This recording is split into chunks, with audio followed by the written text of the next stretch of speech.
Hey guys, I have a new board from ASUS that is for Intel's next-gen CPUs. This is the ROG Strix Z790-F Gaming Wi-Fi 2. Let's do a quick unboxing, a quick overview of this new board and see how it has evolved from the Z790-F Gaming Wi-Fi. Let's go! Alright, we have the ASUS Strix Z790-F Gaming Wi-Fi 2.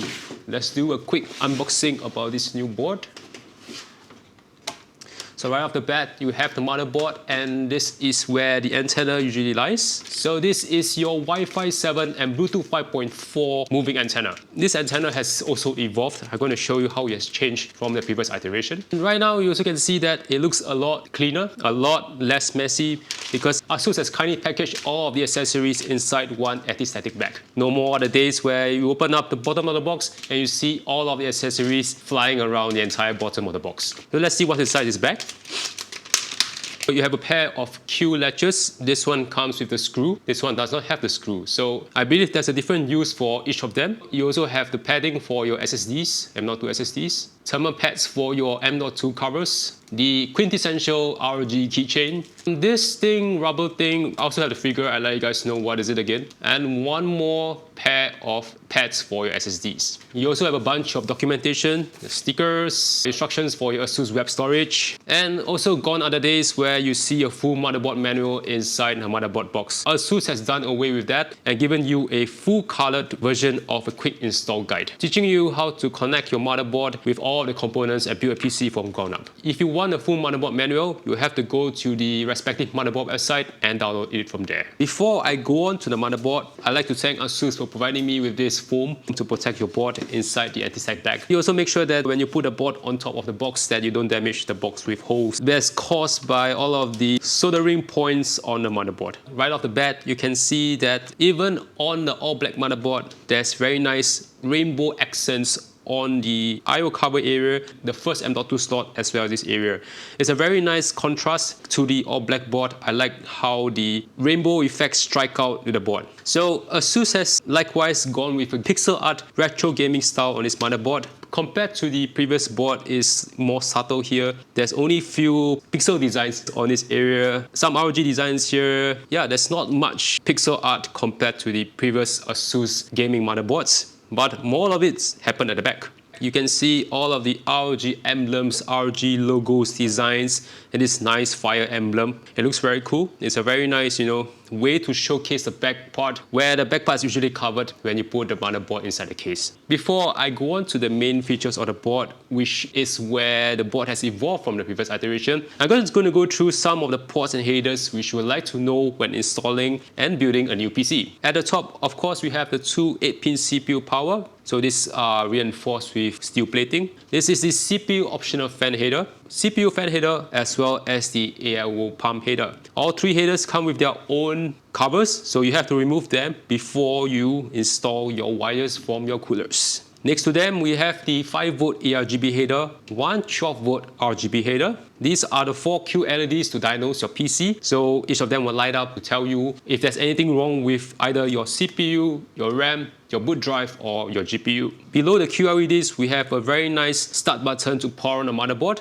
If you, like me, and you don't like to use a screwdriver to short the motherboard at the front panel to power on the motherboard, this start button is a very, very nice feature to have. If you want to pre-test your components and your motherboard, you can easily press the start button, check whether the components work. If you want to diagnose your PC, this start button is also a very nice thing to have. So next to it, we have the 24-pin header to power on the motherboard. Front USB Type-C 20 Gbps header. It gives you access to a front USB Type-C if your chassis has a front USB Type-C port. This front USB Type-C also has 30W power delivery, which you can use to charge your mobile devices such as your handphone. Below the Type-C port, we also have the USB 3.1 front header.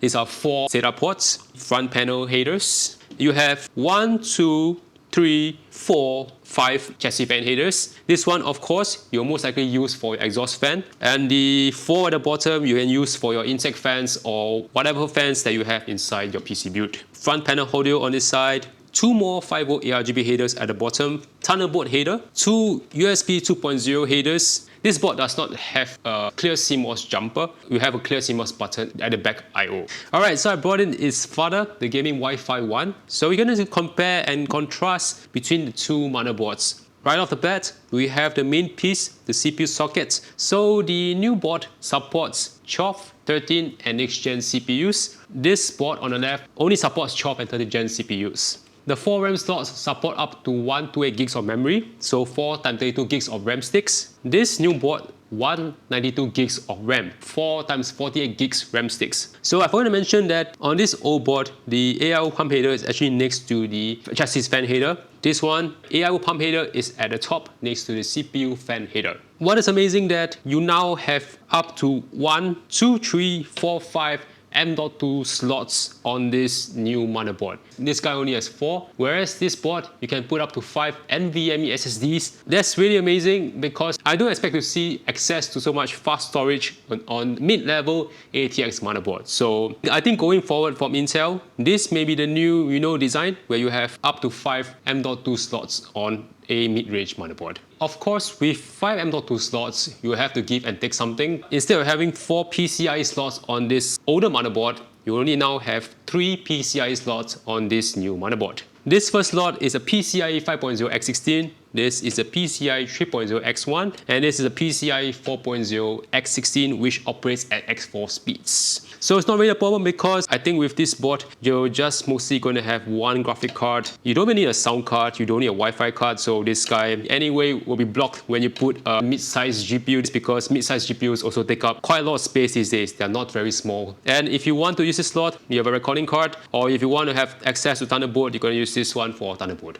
And going to the back I/O, nothing much has changed. You still have your standard ports such as DP and HDMI, clear CMOS button as mentioned earlier, BIOS flashback buttons, the 2.5G LAN ports, one USB Type-C 20GB port, 3 USB 10GB port which consists of 2 Type-A and 1 Type-C port, 4 USB 5GB ports which are Type-A ports. Away from the older ports, this is where things start to change. On the older board, you have 6 audio jacks audio ports, but on the newer board, you only have 2 audio jacks lined out as well as the mic in ports. And of course, 1 SPD port. So I've also mentioned that there's a change for the Wi-Fi antennas. On the older board, the gold-plated jacks are where you used to screw in the moving antenna, but on the newer motherboard, okay, you see the 2 notches over here, the 2 jacks, and this is the new antenna. Instead of screw threads, you now have these 2 prongs. You can just easily insert into the motherboard.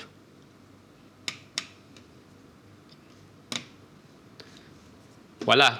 You have access to Wi-Fi just like that. You don't have to screw in the antenna onto the motherboard. So this is a very, very good evolution for the Wi-Fi antenna. Yeah, it saves a lot of time, it saves a lot of energy to screw in the Wi-Fi antenna onto the motherboard. So thank you ASUS for changing and constantly upgrading all of your devices. And if you want to remove the antenna from the motherboard, also very simple, just exert some force and put it out of the motherboard. Okay, as this video is not meant to be a review, this is what I think about the board so far. It's a nice upgrade or refresh over the Wi-Fi 1 motherboard. It's pretty cool that you can use 12th gen, 13th gen as well as next gen CPUs on this new Wi-Fi 2 motherboard. Now you can have 4 sticks of 48GB RAM modules, giving you access to 192 gigs of memory. With next gen CPUs, I'm not sure if you can run 4 sticks of RAM with their full overclock speeds. That will be a cool test once the next gen CPUs actually launch. The VRM heatsinks are pretty similar height as compared to the Wi-Fi 1 motherboard. There should be enough headroom and cooling options if you plan to overclock your CPUs on this motherboard. With this big change of having 5 M.2 slots, in my opinion, Intel may be using this as an option to upgrade or refresh their older motherboards, or Intel may actually want to have 5 M.2 slots with the next few motherboard generations. It's definitely very impressive to be able to put up to 5 fast-moving SSDs on a mid to high-end ATX motherboard like this. To gamers, it may be an overkill, but to content creators or even creators, having 5 fast-moving NVMe SSDs on the motherboard will definitely be a very, very good way when their files tend to get very, very big and they want to access their files as fast as possible and not having to rely on using a slower hard disk drive or SSD. And yes, of course, this board supports Wi-Fi 7 and Bluetooth 5.4. If you have not watched my YouTube shorts on the Z790-A, I mentioned that having Wi-Fi 7 is definitely kind of weird upgrade right now because we are still at Wi-Fi 6E and there are no routers that support Wi-Fi 7. Most users may not even be on Wi-Fi 6E, but on Wi-Fi 6, like myself. But for what I hear, Wi-Fi 7 routers may be coming pretty soon. Having a motherboard that supports Wi-Fi 7 is the way to go. If the router comes and the boards don't support, it doesn't make sense. So right now, Intel makes the first step by creating motherboards that support Wi-Fi 7 and Bluetooth 5.4. If you plan to upgrade to Wi-Fi 7 in the near future, you can opt to get this motherboard or the other motherboards that will come out after this board launches. Okay, so with that, if you like this quick motherboard review, make sure to smash the thumbs up button. If you have not watched the shot on a Z790-A, make sure to check that out and make sure to smash the subscribe button for more Intel next-gen motherboards and next-gen news that will come out on this channel. Yeah.